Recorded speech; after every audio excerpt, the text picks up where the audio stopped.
नमस्कार, आप देख रहे हैं 4PM न्यूज नेटवर्क में हूँ आपके साथ आयुष मिश्रा।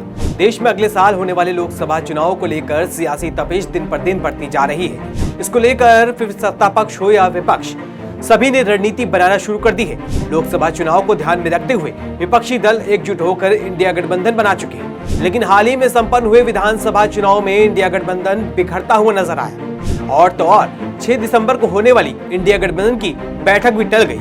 इसके पीछे की वजह कई पार्टियों के प्रमुख नेताओं की बैठक से दूरी बनाने को बताया जा रहा है। वहीं सपा प्रमुख अखिलेश यादव भी इस बैठक में शामिल होने वाले थे, लेकिन इसके पीछे उनकी व्यस्तता बताई जा रही है। हालांकि अब यह भी खबर सामने आ रही है कि इंडिया गठबंधन की बैठक पटना, बेंगलोर व मुंबई के बाद चौथी बैठक दिल्ली में 17 दिसंबर को होगी। वहीं उत्तर प्रदेश में अब इंडिया गठबंधन की कमान और सीट शेयरिंग के फॉर्मूले पर चर्चा तेज हो चली है। सपा मुखिया अखिलेश यादव उत्तर प्रदेश में इंडिया गठबंधन की कमान हाथ में लेने की कवायद कर रहे हैं। ऐसा इसलिए क्योंकि सपा गठबंधन में यूपी के लिए खुद को सबसे बड़ा दल बता रही है। गौरतलब है कि विधानसभा चुनाव के परिणाम सामने आने के बाद से इंडिया गठबंधन में शामिल दलों के निशाने पर कांग्रेस है और उसे नसीहत दी जा रही है कि वो अहंकार छोड़कर क्षेत्रीय दलों का सम्मान करे। वहीं अब ऐसा माना जाने लगा है कि कांग्रेस अपने रुख में कुछ बदलाव कर सकती है, इसलिए क्योंकि यूपी, बिहार, पश्चिम बंगाल ही नहीं, तमिलनाडु व दक्षिण के राज्यों में भी कांग्रेस का क्षेत्रीय दलों को कमान सौंपने पर सहमति होने का दबाव बढ़ रहा है।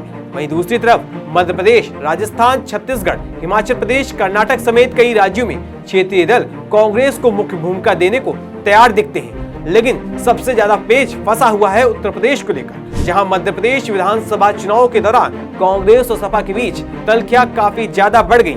दरअसल अखिलेश यादव के बयानों पर गौर किया जाए तो उन्होंने इंडिया गठबंधन को लेकर अपना सहयोग जता दिया है, लेकिन ऐसा माना जा रहा है कि यूपी में इस गठबंधन की कमान अखिलेश यादव लेना चाहते हैं। इसके पीछे की वजह उत्तर प्रदेश में भाजपा के खिलाफ सपा का सबसे बड़ा दल होना माना जा रहा है।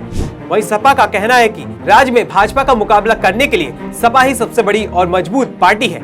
इतना ही नहीं, अखिलेश यादव का भी कहना है, हम गठबंधन से यूपी में सीट मांगेंगे नहीं, बल्कि उन्हें सीट बांटेंगे। इसकी झलक सपा मुखिया अखिलेश यादव के पहले बयानों में नजर आती रही है। तब सीट शेयरिंग से जुड़े सवाल पर उन्होंने कहा था कि यूपी में इंडिया गठबंधन से सपा सीटें नहीं मांगेगी, बल्कि गठबंधन दलों को हम सीटें देंगे। वहीं इंडिया गठबंधन के कुछ नेता बता रहे हैं कि सपा को उत्तर प्रदेश में इंडिया गठबंधन के नेतृत्व करने की जिम्मेदारी दी जा सकती है। वहीं हालिया चुनाव नतीजों से कांग्रेस को भी समझ आ गया है कि उसे अब लचीला रुख अपनाना पड़ेगा। इंडिया गठबंधन की जरूरत कांग्रेस ही नहीं, अन्य क्षेत्रीय दलों को भी है। इसीलिए बिहार के पूर्व मुख्यमंत्री लालू प्रसाद यादव पूरा जोर लगा रहे हैं कि विवाद के बीच इंडिया गठबंधन एकजुट रहे। वहीं इंडिया गठबंधन में यूपी की सबसे बड़ी और मजबूत पार्टी होने के कारण सपा को सीट शेयरिंग का फॉर्मूला तय करने की जिम्मेदारी भी मिल सकती है। लेकिन राज्य में आरएलडी की ओर से आगामी चुनाव के लिए 12 सीटों की डिमांड रखी गई है।